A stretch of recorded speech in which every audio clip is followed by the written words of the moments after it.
Hoy vamos a analizar un caso aterrador que te dejará impactado. Así que mira este video hasta el final. La mañana del 20 de julio de 2019 comenzó como cualquier otra en Oxford, Mississippi. Los agentes del orden estaban en sus patrullas rutinarias, vigilando la tranquila ciudad. Pero exactamente a las 10:23 de la mañana, un oficial notó algo fuera de lugar cerca de una vieja y desgastada mesa de picnic de madera. Al acercarse, sintió un vuelco en el estómago. Tendido inmóvil en el suelo estaba el cuerpo de una joven. Cualquier esperanza de que aún estuviera con vida se desvaneció en segundos. Había recibido múltiples disparos. No presentaba señales de vida. El oficial pidió refuerzos de inmediato, y en menos de una hora, la escena del crimen se llenó de investigadores, especialistas forenses y agentes de la ley. Trabajaban con rapidez para recolectar evidencia, sabiendo que cada segundo contaba en un caso como este. La víctima fue identificada casi de inmediato. Alexandria Kostial, una estudiante de 21 años de la Universidad de Mississippi. Más tarde, el médico forense confirmó los detalles escalofriantes. Ali había recibido 9 disparos a quemarropa. Queridos espectadores, tenemos las mejores historias de crímenes en nuestro canal. Para no perdérselas, asegúrense de suscribirse y, por favor, denle me gusta al video. Comencemos desde el principio y analicemos más de cerca este caso real que involucra a Alexandria Madison Kostial, a quien sus seres queridos llamaban cariñosamente Ali. Nació el 11 de septiembre de 1997, hija de Cindy y Keith Kostial. Desde el momento en que llegó al mundo, irradiaba una calidez contagiosa y un entusiasmo sin límites por la vida. Creció en St. Louis, Missouri, junto a su hermano menor Andrew, y rápidamente se convirtió en el corazón de su familia y sus círculos sociales. Era el tipo de persona cuya sola presencia podía iluminar incluso los días más oscuros. Ali tenía un magnetismo innegable que atraía a las personas hacia ella. Incluso cuando era niña, poseía una habilidad única para conectar con los demás. Trataba a los extraños con la misma amabilidad y calidez que mostraba a sus amigos y familiares más cercanos. Su generosidad no era simplemente una cortesía, era una parte esencial de su identidad. Tenía una forma especial de hacer que las personas se sintieran vistas, valoradas y amadas, razón por la cual tantas personas se sentían atraídas hacia ella. Su optimismo era inquebrantable, y su capacidad para encontrar belleza incluso en los momentos más pequeños la hacía verdaderamente especial. Más allá de su radiante personalidad, Ali era una joven dedicada y con logros notables. Durante la escuela secundaria, desde 2012 hasta 2016, destacó tanto académica como deportivamente. Fue una figura sobresaliente en los equipos de atletismo, golf y campo. Sus habilidades de liderazgo brillaban a través de su participación en el grupo de apoyo del gobierno juvenil y en la Sociedad Nacional de Honor. Pero los talentos de Ali se extendían más allá del aula y el campo deportivo. Tenía una sed insaciable de nuevas experiencias y se involucraba con entusiasmo en numerosas actividades extracurriculares. Practicaba yoga con regularidad, encontrando paz en la serenidad que le brindaba, y participaba en medios maratones siempre que tenía un descanso en sus estudios. Su pasión por ayudar a los demás también era evidente. Ali pasó varios veranos viajando al extranjero como voluntaria, dedicando su tiempo a enseñar inglés a niños pequeños en Perú y África. Encontraba una alegría inmensa en elevar a quienes la rodeaban, creyendo firmemente en el principio: no tengas miedo de ser quien eres. Este mantra guiaba sus acciones e inspiraba a quienes la conocían. Aceptaba a las personas de forma incondicional, sin juzgarlas por sus rarezas o defectos. Su lealtad inquebrantable la convertía en una amiga invaluable, y su capacidad para ser auténticamente ella misma era una cualidad admirada por muchos. La ambición de Ali no terminó en la secundaria. Después de graduarse, persiguió su sueño de toda la vida de asistir a la Universidad de Mississippi, mejor conocida como Ole Miss, en Oxford. Desde niña se había imaginado allí, y en el otoño de 2016 ese sueño se convirtió en realidad. Había muchas razones por las cuales Ole Miss siempre había sido su universidad ideal. Le atraía su estilo de moda clásico y preppy, que reflejaba la elegancia refinada que adoraba. La joven sentía afinidad por todo lo rosa, y rara vez se la veía sin sus característicos accesorios de perlas. Tenía una profunda apreciación por la belleza, ya fuera en la moda, la naturaleza o la vida misma. Las puestas de sol estaban entre sus mayores pasiones. Le encantaba la forma en que el cielo se teñía de tonos rosados y naranjas mientras el sol se ocultaba en el horizonte. De hecho, estaba tan fascinada con las puestas de sol que creó una página en redes sociales dedicada exclusivamente a capturarlas y compartirlas con el mundo. Por supuesto, había razones más profundas para su amor por Ole Miss. Admiraba las tradiciones arraigadas de la universidad, a los distinguidos profesores que la inspiraban y el ambiente vibrante que hacía que la vida universitaria fuera emocionante. Estaba especialmente entusiasmada con la presencia de un gran equipo de fútbol americano, ya que siempre había disfrutado la camaradería que el deporte fomentaba. Inscribirse en Ole Miss no era solo obtener un título en negocios y mercadeo, era abrazar nuevas oportunidades, crear recuerdos para toda la vida y, lo más importante, encontrar la felicidad. Ali no perdió tiempo en integrarse a la vida universitaria. Se convirtió en una orgullosa miembro del club femenino Alpha Kappa Psi. Se unió a la comunidad de negocios e incluso fundó un club de golf. Su pasión por el acondicionamiento físico seguía siendo fuerte, y en su tiempo libre enseñaba clases de yoga y pilates, ayudando a sus compañeros a encontrar equilibrio en sus agitadas vidas. A pesar de su apretada agenda, Ali nunca descuidó sus estudios. Era meticulosa en la gestión de su tiempo, asegurándose de que cada aspecto de su vida recibiera la atención que merecía. Sin embargo, a pesar de todos sus logros, había algo que Ali sentía que le faltaba: el amor. Como muchas jóvenes universitarias, soñaba con conocer a alguien especial, alguien que se convirtiera en su compañero de vida. Siempre le había encantado el encanto de los chicos del sur y la calidez de la cultura sureña, y esperaba que su tiempo en Ole Miss la llevara a una relación significativa. Imaginaba un futuro lleno de amor, matrimonio, una familia feliz y sus propios hijos. En la secundaria, Ali había experimentado enamoramientos, pero ninguno se había convertido en algo serio. Asistió al baile de graduación sin un novio, eligiendo ir con una amiga cercana. El amor la había eludido entonces, pero mantenía la esperanza de que la universidad fuera diferente. Y finalmente, su deseo se hizo realidad. Ali conoció a Brandon Telt, un compañero de primer año de Fort Worth, Texas. Desde el momento en que se conocieron, hubo una chispa innegable entre ellos. Ali se enamoró de inmediato, y a medida que avanzaba el primer año, se volvieron inseparables.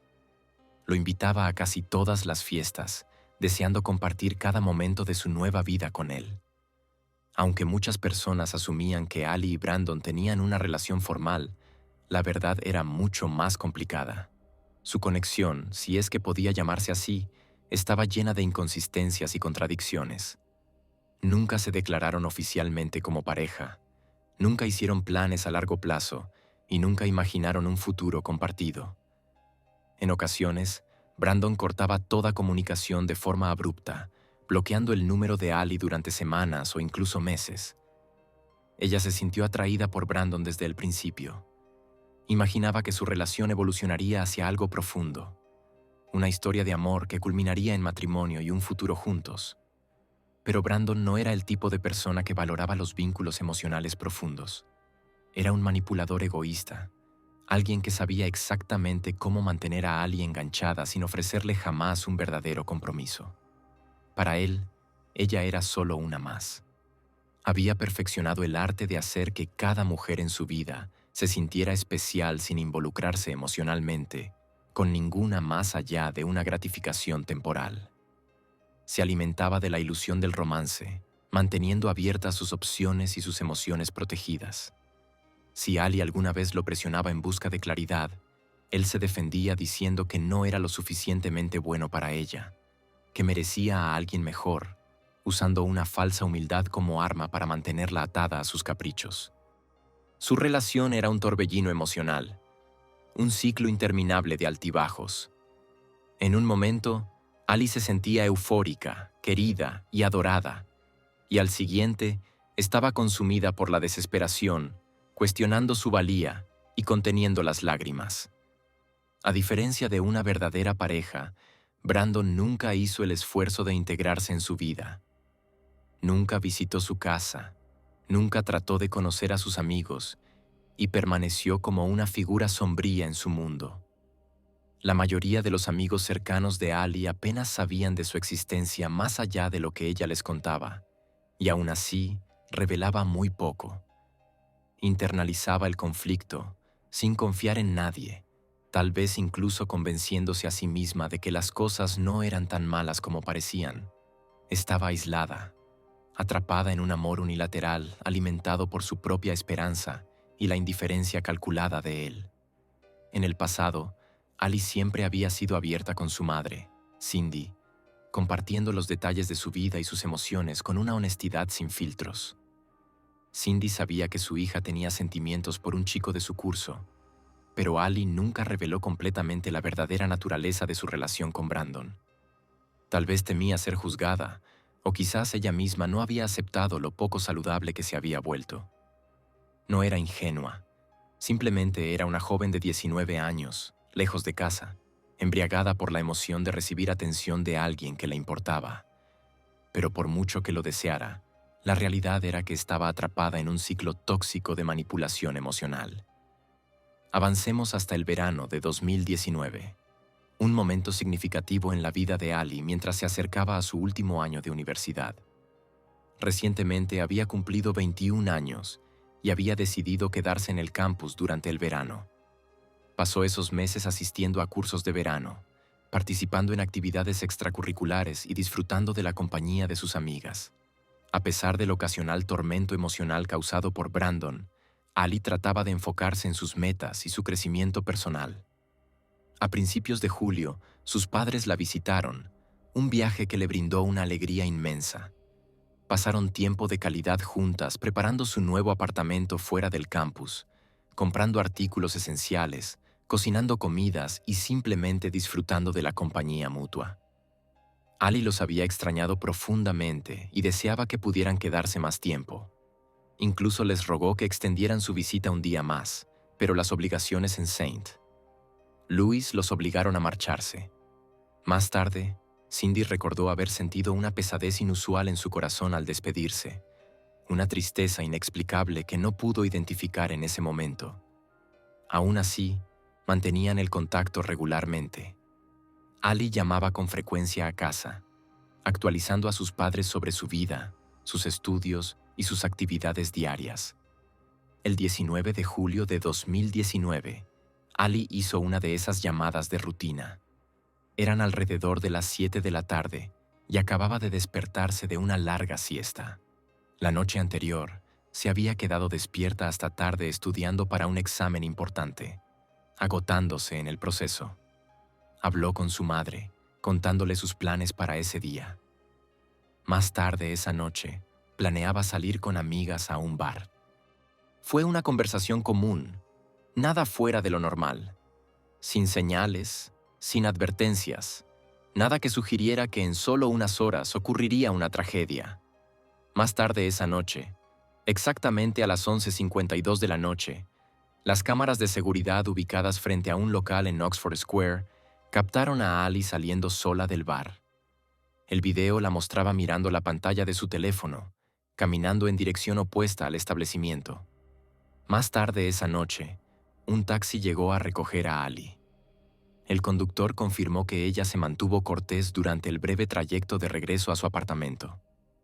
Cuando el vehículo se detuvo frente a su residencia, acababa de pasar la medianoche. El conductor observó cómo Ali bajaba, caminaba hacia su edificio y desaparecía en el interior. La mañana del 20 de julio de 2019 comenzó como cualquier otra, con patrullas policiales recorriendo varias zonas de Oxford. Ese día, un agente de la oficina del sheriff del condado de Lafayette realizaba una patrulla de rutina en Harmon Town, cerca del lago Sardis, una zona remota a unos 48 kilómetros al norte del campus de Ole Miss. El oficial no esperaba encontrar nada fuera de lo común, pero al acercarse a un antiguo sitio de pesca abandonado junto a la orilla, su recorrido habitual se convirtió en el inicio de una investigación escalofriante. Exactamente a las 10:23 de la mañana, el agente notó algo extraño cerca de una mesa de picnic de madera desgastada. Al acercarse, se confirmaron sus peores temores. El cuerpo sin vida de una joven yacía extendido en el suelo. Era evidente de inmediato que había sido baleada múltiples veces. No quedaban signos de vida. El oficial llamó rápidamente a refuerzos y en menos de una hora, la escena del crimen estaba llena de investigadores. La víctima fue identificada casi de inmediato. Era Alexandria Costial, una estudiante de 21 años de Ole Miss. El forense determinó más tarde que Ali había recibido un total de 9 disparos a quemarropa. El patrón de los casquillos alrededor de la escena sugería que el tirador se había movido en círculo, disparando a Ali desde varios ángulos mientras ella estaba sentada en la banca de picnic, sin posibilidad de escapar. Los investigadores encontraron 11 casquillos de bala usados esparcidos en la tierra a su alrededor, así como su bolso, que había sido arrojado a una zanja a varios metros de distancia. Dentro del bolso, los detectives hallaron su credencial de estudiante y su licencia de conducir, ambas confirmando su identidad. Mientras los oficiales reconstruían la escena del crimen, notaron una ausencia peculiar. El teléfono móvil de Ali no estaba. Este pequeño pero crucial detalle sugería que el asesino había tomado el dispositivo, ya fuera para impedir que pidiera ayuda o para eliminar evidencia. Los intentos de rastrear el GPS del teléfono solo arrojaron una ubicación vaga en algún lugar de Oxford, proporcionando poca información útil. Sin embargo, el reloj inteligente de Ali, que solía llevar puesto, resultó ser un salvavidas inesperado en la investigación. El reloj inteligente de Ali estaba sincronizado con su teléfono desaparecido, lo que permitió a los investigadores recuperar mensajes de texto duplicados de la noche de su asesinato. Los registros revelaron una conversación entre Ali y una persona específica, su compañero de clase, Brandon Theld, de 22 años.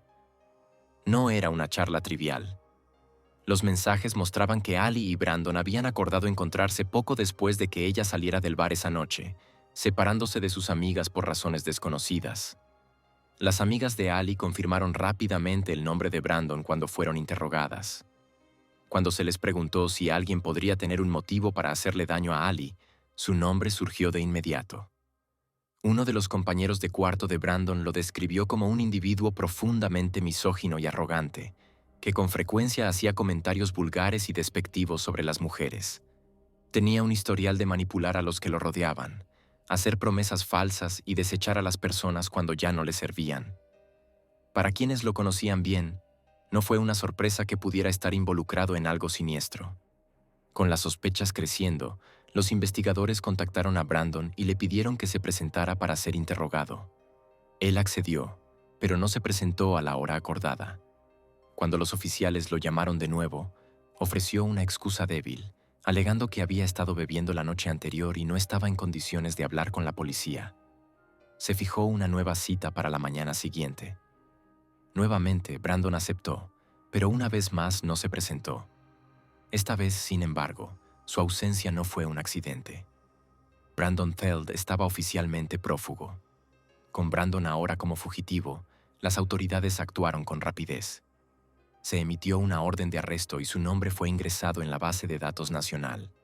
Los investigadores rastrearon sus movimientos a través de los registros de su teléfono móvil y las transacciones con su tarjeta de crédito, que pintaron un panorama claro de su ruta de escape. Los datos indicaban que se dirigía hacia Memphis, Tennessee. Se envió un boletín estatal, alertando a las autoridades para que estuvieran atentas a su vehículo. Una camioneta oscura. En cuestión de horas, la Fuerza de Tareas de Fugitivos del Departamento de Policía de Memphis localizó un vehículo que coincidía con la descripción en una estación de servicio a las afueras de la ciudad. Los agentes rodearon al sospechoso, lo detuvieron sin incidentes y encontraron pruebas condenatorias dentro de la camioneta. En el asiento del pasajero del vehículo de Brandon se encontraba una pistola calibre .40.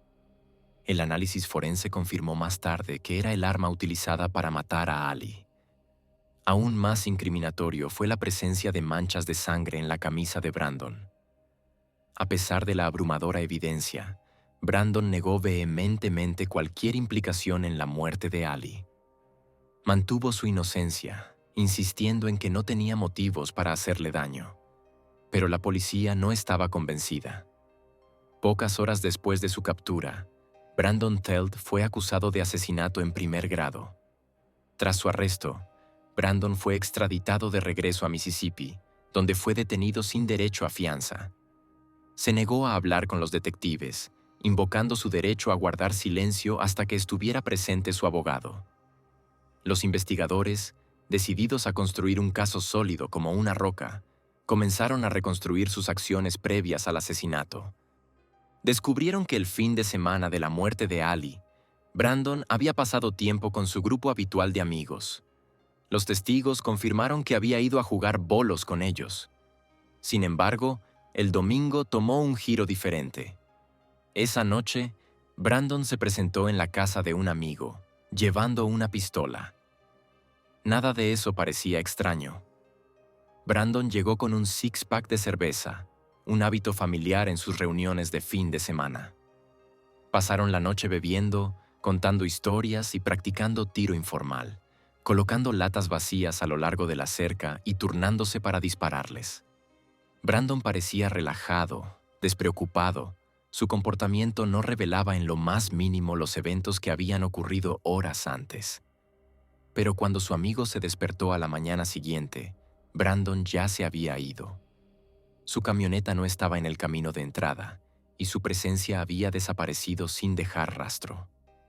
Brandon Theld nació en el seno de una familia cristiana muy respetada en Texas, donde fue criado con amor y disciplina. Sus padres, ambos médicos exitosos, se aseguraron de que tuviera una infancia cómoda. Su padre era dueño de una clínica privada y su madre trabajaba en un hospital, estableciendo altas expectativas para su hijo. Brandon creció disfrutando de la naturaleza, la caza y la pesca, pasatiempos comunes entre los jóvenes de su ciudad. En la secundaria jugó fútbol americano, destacándose en los deportes pero sin mostrar nunca señales de agresión o violencia. No había antecedentes de peleas, arrebatos ni problemas de conducta. Para quienes lo conocían en esa época, Brandon era simplemente otro joven estadounidense con un futuro brillante por delante. Pero algo cambió cuando ingresó a la Universidad de Mississippi. Fue allí donde conoció a Ali Costial una noche en un bar. La atracción era evidente, pero desde el principio estaba claro que Ali sentía mucho más por Brandon que él por ella. Con el tiempo, el apego de Ali se profundizó y le enviaba cada vez más mensajes. Eventualmente, el volumen de textos fue tal que Brandon terminó bloqueando su número. Pero, como suele suceder con los patrones que se repiten, algo volvió a cambiar y pronto retomaron la comunicación. Mientras tanto, la investigación del asesinato de Ali continuaba, y a medida que los detalles salían a la luz, la comunidad quedaba profundamente conmocionada. El 27 de julio de 2019, más de 100 personas se reunieron en Oxford para una vigilia con velas en honor a Alexandria Costial.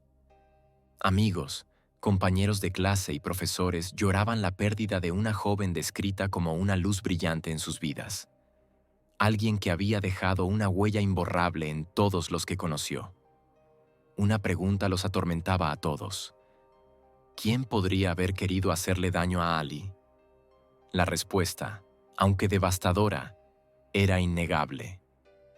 Brandon Theld. El 23 de julio, Brandon hizo su primera aparición en la corte, oficialmente acusado del asesinato de Ali Costial. Pero a medida que los investigadores profundizaban en la relación entre ambos, descubrieron una revelación impactante que cambió la narrativa del caso. El motivo, al parecer, era mucho más desgarrador de lo que cualquiera hubiera imaginado. En abril de 2019, solo 3 meses antes de su asesinato, Alice estaba preparando para los exámenes finales del semestre de primavera. Sin embargo, sin que sus amigos y familiares lo supieran, también se concentraba en otro tipo de prueba, una prueba de embarazo. El 12 de abril, Ali le envió un mensaje a Brandon explicándole que temía estar embarazada. Su respuesta fue inmediata. Le ordenó que no se lo dijera a nadie, ni a sus amigos, ni a su familia. Necesitaba tiempo para procesar lo que ella le decía. 2 días después, Ali le envió a Brandon una foto de la prueba. Era poco clara, ni completamente positiva ni definitivamente negativa. Aparecía una segunda línea tenue, dejando lugar a la incertidumbre. Junto con la imagen, Ali también le hizo una solicitud simple pero significativa. ¿Podían verse en persona para hablar? Brandon no respondió. Pasaron los días y Ali envió más mensajes, cada vez más ansiosa con cada texto sin respuesta. Finalmente, cuando Brandon respondió, su mensaje no fue ni solidario ni amable. Su respuesta fue brutalmente clara. No tenía interés en hablar más del asunto. Si estaba embarazada, quería que arreglara la situación de inmediato. La instó a tomar una pastilla y terminar con todo. Insistió en que no quería un hijo, afirmando que la paternidad arruinaría su futuro. Fue inflexible, negándose a ofrecerle siquiera la más mínima muestra de consuelo. Si ella decidía tener al bebé, estaría sola. Él no ayudaría, no reconocería al hijo y no permitiría que esa situación dictara su vida. Sus palabras eran frías, carentes de emoción, mientras repetía una y otra vez que ella estaba cometiendo un error si decidía seguir adelante con el embarazo. Desde abril hasta julio, Ali siguió intentando contactarlo, esperando desesperadamente una conversación, una resolución, algún nivel de comprensión. Pero Brandon la evitaba a toda costa. Ignoraba sus textos durante días, solo para responder con mensajes cortos y despectivos que dejaban claro que no quería tener nada que ver con ella ni con el embarazo. Varias veces, Ali pidió reunirse en persona, pero Brandon cancelaba repetidamente a último momento. Aún así, ella se negaba a rendirse. En un momento particularmente oscuro, Ali hizo una confesión inquietante. Había intentado beber hasta perder la conciencia, con la esperanza de que una intoxicación alcohólica pusiera fin a su sufrimiento. Enumeró las cantidades abrumadoras que había consumido en una sola noche. 1 botella entera de tequila, 2 botellas de champán, 7 latas de cerveza y 1 copa de vino. Aunque era evidente para cualquier observador racional que estas afirmaciones probablemente estaban exageradas, el mensaje subyacente era innegable. Era un grito desesperado de ayuda. Muchas personas que conocían a Brandon lo veían como un niño mimado de papá, alguien que ostentaba la riqueza de su padre como un escudo contra las consecuencias. A menudo se jactaba de que el dinero de su padre podía sacarlo de cualquier problema, que sin importar lo que hiciera, nunca tendría que enfrentar consecuencias reales. Pero esta vez estaba equivocado. La evidencia contra Brandon era abrumadora. Más allá de los casquillos que coincidían con su pistola, las manchas de sangre en su camisa y los mensajes de texto que probaban que se había encontrado con Ali esa noche fatídica, existía otra prueba condenatoria, una que revelaba su estado mental tras el crimen. Cuando la policía registró el apartamento de Brandon, descubrieron una carta escrita a mano dirigida a sus padres. Aunque no era una confesión directa, su contenido decía mucho. En la carta, Brandon expresaba culpa y remordimiento, reconociendo que era una mala persona, pero insistiendo en que no era culpa de sus padres. Describía sentirse atormentado por pensamientos oscuros, exacerbados por el alcohol, y admitía que no veía salida. Escribió que iría a prisión o moriría, aparentemente resignado a su destino. La carta pintaba el retrato de un hombre que sabía que sería atrapado, un hombre que ya había aceptado que sus acciones lo llevarían a la ruina. El abogado de Brandon afirmó más tarde que esa carta no era más que una nota de suicidio, evidencia de que Brandon había pensado en hacerse daño a sí mismo. La carta, junto con la montaña de otras pruebas, apuntaba a un hecho innegable. El asesinato de Ali fue premeditado. A medida que los investigadores profundizaban, descubrieron más detalles inquietantes que fortalecían aún más su caso. Una semana antes de la muerte de Ali, el viernes 12 de julio, Brandon hizo un viaje inesperado desde Oxford hasta Fort Worth, regresando a casa de sus padres bajo el pretexto de una visita casual. Pero pronto se supo el verdadero motivo del viaje. Mientras estaba en casa, recuperó su pistola, un arma que había dejado atrás cuando se mudó a la universidad, y la llevó de vuelta con él a Mississippi. Incluso tomó una fotografía del arma y la publicó en redes sociales con el pie de foto. Por fin llevo a mi bebé de regreso a Oxford. Mientras los detectives seguían armando el rompecabezas, hicieron otro descubrimiento escalofriante: el historial de búsquedas en Internet de Brandon en los días previos al asesinato. Entre sus búsquedas estaban frases como «cómo salir impune de un crimen», «cómo planear un asesinato», «cómo atar a las personas» y «cómo atraerlas a una trampa». También investigó sobre máscaras tácticas y silenciadores para armas. Estaba claro que Brandon había pasado un tiempo considerable elaborando su plan, asegurándose de estar preparado cuando llegara el momento. El abogado defensor de Brandon intentó argumentar que las búsquedas en Internet por sí solas no probaban que se tratara de un asesinato premeditado. Afirmó que Brandon simplemente tenía curiosidad, que las personas buscan todo tipo de cosas en línea sin actuar en consecuencia. También insistió en que llevar su arma de regreso a Mississippi no era sospechoso. Después de todo, en Oxford había campos de tiro donde los estudiantes solían practicar. Pero la fiscalía no lo creyó. El 17 de julio de 2019, Brandon finalmente rompió su silencio de varios meses y se puso en contacto con Ali. Por primera vez desde abril, fingió que quería hablar sobre el embarazo. Insinuó la posibilidad de una reconciliación, haciendo que Ali creyera que estaba listo para hablar sobre su futuro. Ella estaba eufórica, sin saber que caminaba directo hacia una trampa. Luego, en la noche del 18 de julio, exactamente a la 1:53 de la mañana, Ali le envió a Brandon un mensaje con una foto de su vientre. Aunque apenas era visible, ella estaba convencida de que comenzaba a notarse. Para Brandon, ese fue el punto de quiebre. La visión de ese mensaje encendió un terror en él, uno que solo podía ser apagado silenciando a Ali de manera definitiva. Ese mismo día, Brandon volvió a contactar a Ali. Le preguntó casualmente si sus amigas estarían cerca cuando él la visitara. La joven, esperanzada e ingenua, creyó que la insistencia de Brandon por mantener todo en secreto se debía a la naturaleza delicada de la conversación que estaban por tener. Interpretó su solicitud como una señal de que finalmente estaba asumiendo su responsabilidad y que quería abordar la situación en privado. Sintiéndose enormemente aliviada, aunque con nerviosa anticipación, Ali aceptó de buen grado encontrarse con él sin testigos.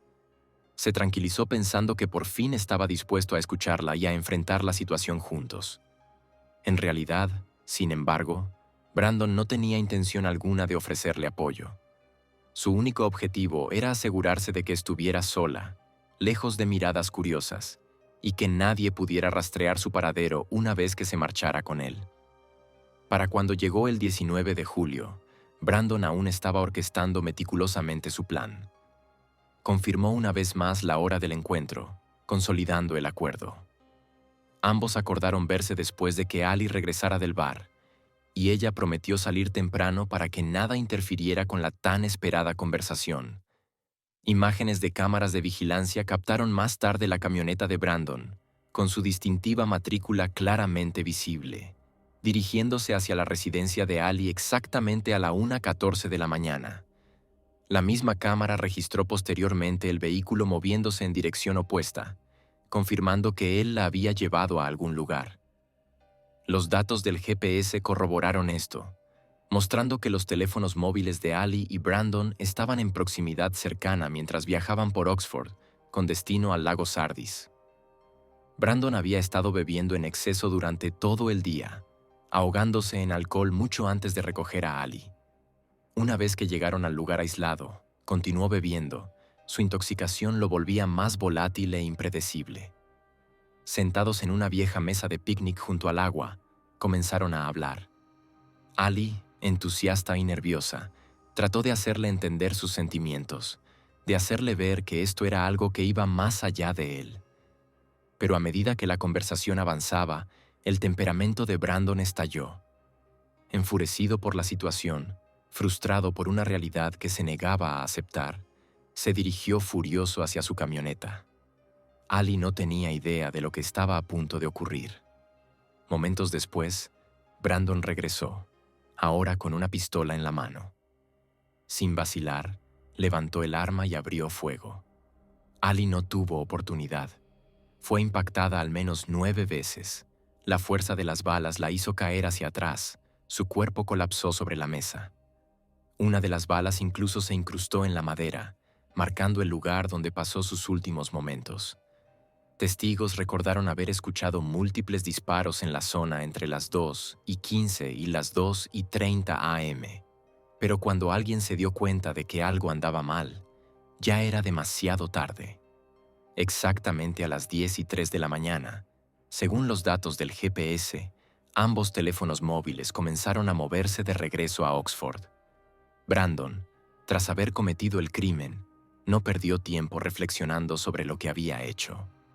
Menos de una hora después de regresar al pueblo, buscó en Internet información sobre cómo monitorear los canales de radio de la policía. Poco después, navegó por la web en busca de noticias relacionadas con el lago Sardis, Mississippi, probablemente para ver si el cuerpo de Ali había sido descubierto. Durante las siguientes horas, su teléfono siguió enviando señales desde las mismas torres celulares que el de Ali, hasta que el de ella perdió señal abruptamente. Los investigadores concluyeron más tarde que Brandon había apagado su teléfono antes de deshacerse de él. Luego, como si nada hubiera pasado, se reunió casualmente con sus amigos, bebió cerveza e incluso alardeó de su pistola. El 22 de agosto, Brandon compareció en la corte para una audiencia de fianza. Sin embargo, en lugar de continuar con lo previsto, su abogado tomó una decisión estratégica. Retiró la solicitud de fianza y pidió al juez que ordenara una evaluación psicológica para su cliente. Fue un movimiento calculado, un intento de retrasar el caso y potencialmente reducir la condena de Brandon, presentándolo como mentalmente inestable. El juez aprobó ambas peticiones, asegurando que Brandon permaneciera tras las rejas sin derecho a fianza mientras se le realizaba una evaluación psiquiátrica. Una semana después, el 30 de agosto de 2019, Brandon regresó a la corte, donde fue acusado formalmente del secuestro y asesinato de Alexandria Costial. En Mississippi, tales crímenes podían conllevar la pena de muerte.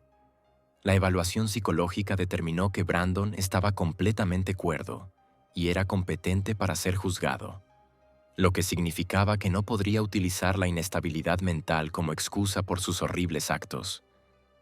A pesar de la abrumadora cantidad de pruebas en su contra, Brandon se declaró no culpable.